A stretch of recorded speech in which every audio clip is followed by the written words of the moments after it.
रूसी ड्रोन को यूक्रेनी सैनिक ने मार गिराया। एक वीडियो आपको दिखाने जा रहे हैं। अटैक करने आ रहे ड्रोन पर गोलियां चलाई गई। लगातार फायरिंग के बाद यह ड्रोन हवा में ही नष्ट कर दिया जाता है।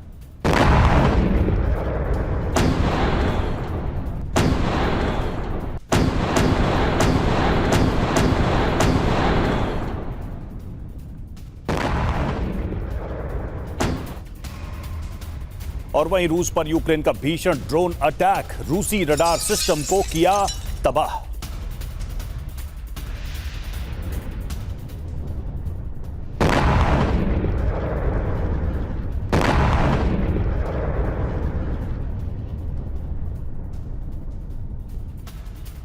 और बड़ी खबर है, खेरसॉन में यूक्रेन का बड़ा ड्रोन अटैक हो गया है। रूसी कब्जे वाले इलाके पर किया गया अटैक। कैफे पर यूक्रेन के ड्रोन हमले का रूसी दावा।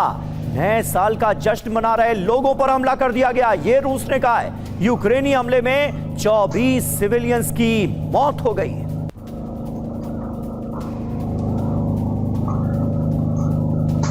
तो ये तस्वीरें आपको दिखा रहे हैं किस तरह से ड्रोन अटैक किया गया है। खेरसॉन में यह हमला हुआ है। ये वो इलाका है जहां पर रूस का कब्जा था। यूक्रेन ने कैफे पर ड्रोन से हमला किया जहां पर नए साल का जश्न मना रहे थे लोग, और यहां पर 24 सिविलियंस की जान चली गई। और अब रूस इस हमले के बाद बड़े बदले की तैयारी में। खेरसॉन पर यूक्रेनी हमले से रूस बहुत भड़का हुआ है। खेरसॉन पर हमले का बदला लिया जाएगा, यह मेदवेदेव ने कहा है। बेरहमी से याद रखने वाला जवाब देंगे। सुरक्षा परिषद के डिप्टी चेयरमैन की तरफ से कहा गया है कि नए साल पर हमला कर यूक्रेन ने बहुत बड़ी गलती कर दी।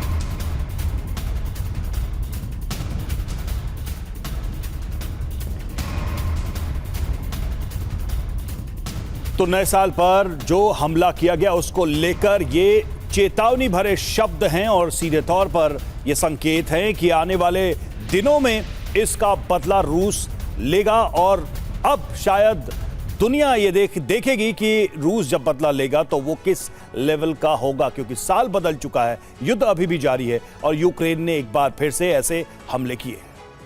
जी हां, तो बदले का चैप्टर खेरसॉन में बारूदी बवंडर। रूस ने देखिए धमकी क्या दी है। यूक्रेनी हमले का बदला लेंगे, बेरहमी से हमला कर जवाब दिया जाएगा। नए साल पर हमला यूक्रेन की बहुत बड़ी गलती है। दिमित्री मेदवेदेव, रूसी सुरक्षा परिषद के डिप्टी चेयरमैन, ये कह रहे हैं। अब जान लीजिए क्यों भड़क उठा रूस। पहली वजह, यूक्रेन ने खेरसॉन में बड़ा हमला किया है। रूसी कब्जे वाले इलाके पर यूक्रेन ने यह बड़ा अटैक किया है। नए साल पर यूक्रेन ने हमले को अंजाम दिया। कैफे पर यूक्रेन के ड्रोन अटैक का रूसी दावा सामने आया है। हमले में आम नागरिक भारी संख्या में मारे गए हैं। बड़ी बात यह है कि यूक्रेनी हमले में 24 नागरिकों की जान गई है और इसी के बाद रूस बुरी तरह से भड़का हुआ है। किसी भी वक्त रूस एक बहुत बड़ा पलटवार कर सकता है, इसका अंदेशा सीधे तौर पर नजर आ रहा है। प्रोफेसर संजय भारद्वाज हमारे साथ मौजूद हैं। भारद्वाज साहब, किस तरह से आप देखते हैं, और ये कोई पहली बार तो हुआ नहीं है कि आम लोगों की जान गई है, लेकिन खेरसॉन का ये इलाका अपने आप में बहुत इंपॉर्टेंट है।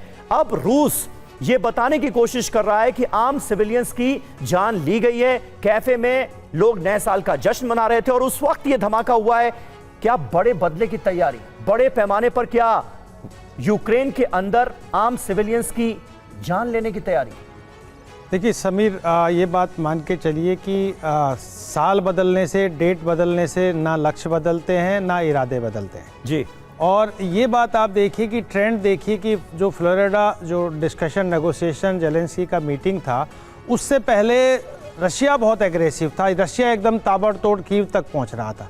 लेकिन उस डील के बाद जो भी डिस्कशंस हुआ, जो भी नेगोशिएशंस हुआ, उसके बाद आप देखिए कि यूक्रेन कितना एग्रेसिव हो रहा है। और वो यहाँ तक कि कोई ह्यूमैनिटेरियन कंसर्न, अभी तक तो रशिया पे एलिगेशन था कि वो आम नागरिकों की और ह्यूमैनिटेरियन कंसर्न्स नहीं रखते हैं, लेकिन आप ये देखिए कीव का हमला, और वो भी उस क्षेत्र में जो आज के दिन रशिया के अंडर में है। तो आज फाइनली वो लोग जो वहाँ पर हैं वो यूक्रेन के लोग हैं ना, कब्जा रशिया का है, तो यानी कि मुझे लग रहा है कि बहुत कुछ हद तक ठीक ठाक जा नहीं रहा और यूक्रेन प्रोवोक कर रहा है, प्रोवोक कर रहा है रशिया को कि ये युद्ध आगे बढ़े, क्योंकि यूक्रेन का बात मेरे को साफ साफ नज़र में आ रही है कि यूक्रेन चाहता है कि पूरा नाटो इस युद्ध में आए और वो उसका तभी उसको लगता है कि जस्टिस डिलीवर होगा अगर इंडिपेंडेंटली आइसोलेशन में देखेंगे। छोटी सी बात है जो आप कह रहे थे, हमने ये खबर भी चलाई थी, दर्शकों को बताया था कि हिटलर से जब रूस की लड़ाई चली थी और जितने समय में वो युद्ध खत्म हुआ, यानी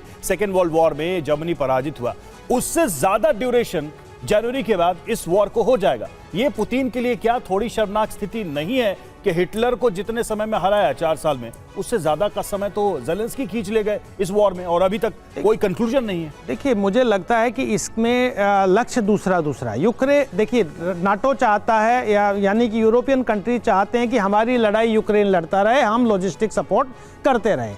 अमेरिका बहुत ही ट्रंप के बाद में एक ड्वेल पोजीशन में है और भूमिका निभा रहा है। वो पता नहीं लग रहा है कि वो एग्जैक्टली यूक्रेन पे अपना एक अधिकार रखना चाहता है, उसके मिनरल्स को के ऊपर निगाहें हैं, या रशिया के साथ में नेगोशिएशन और अप्रोचमेंट करना चाहता है। ये बात अमेरिका की अभी तक क्लियर नहीं हो पाई है। बहुत सारे एनालिस्ट इस बात पे विचार कर रहे हैं कि आखिर में अमेरिका चाहता क्या है, कि चाइना से जो नो लिमिट पार्टनरशिप है उसको ब्रेक करना चाहता है। लेकिन ये बात पक्का है कि यूक्रेन, क्योंकि यूक्रेन को सस्टेन कौन कर रहा है? यूक्रेन नहीं कर रहा, वो यूरोप कर रहा है, अमेरिका कर रहा था, और वो बात मान के चलिए आज तक उसको सस्टेन किया हुआ है। ये चाहते हैं कि रशिया एग्जॉस्ट भी हो, वो यूक्रेन तक हो, वो यूरोप तक नहीं आए, लेकिन यूरोप ये चाहता है कि लड़ाई जो लड़ते रहे हमारी तरफ से, यूक्रेन लड़ता रहे, सीधा नोकझोंक की बात नहीं करते। यूरोप का एक बहुत बड़ा रोल है इसमें, कहीं कोई शक नहीं है।